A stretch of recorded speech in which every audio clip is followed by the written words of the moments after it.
Rồi nước cho tới này thì kỳ lò muốn tô phát tí này.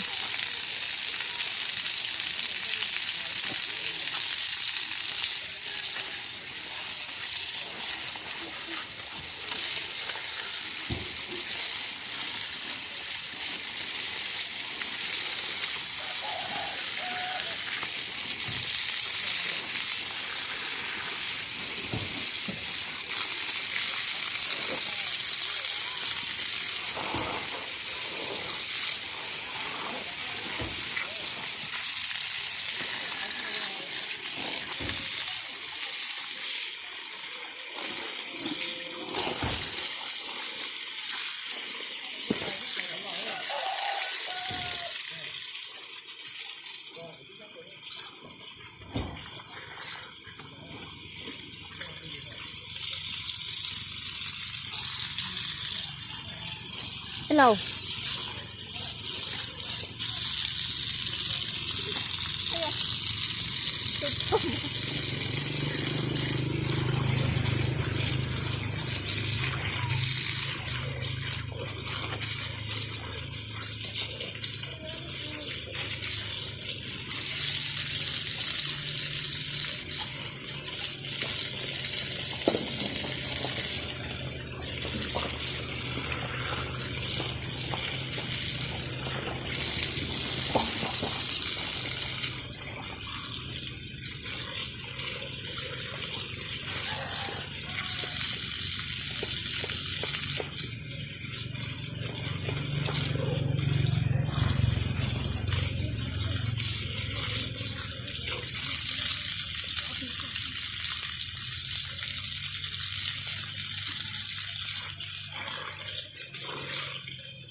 Đây là nước có sữa đen này.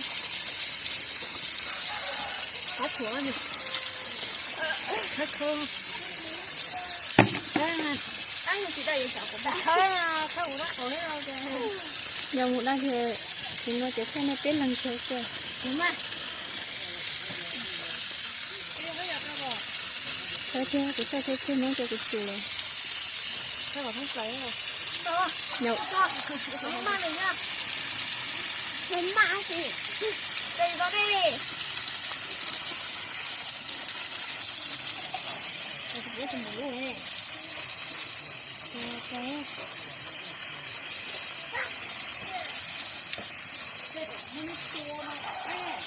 Có chúa. Thế là lấy cho cái một ơi cơ. Ăn đây này luôn ha.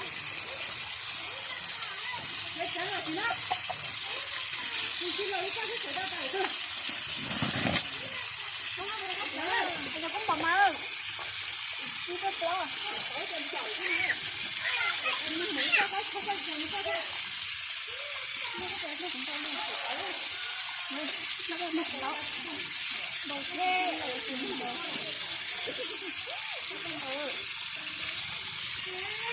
Sao mà. Đây nó đầu cái hồn lần này. Nó làm nó cái đấy chết.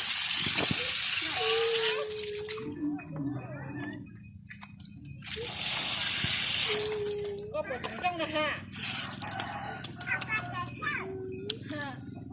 Có bộ trứng trong này. Cho nên tới hả ơi. Nè nó. Thế là mẹ nó chạy. Mẹ mà ra con rồi.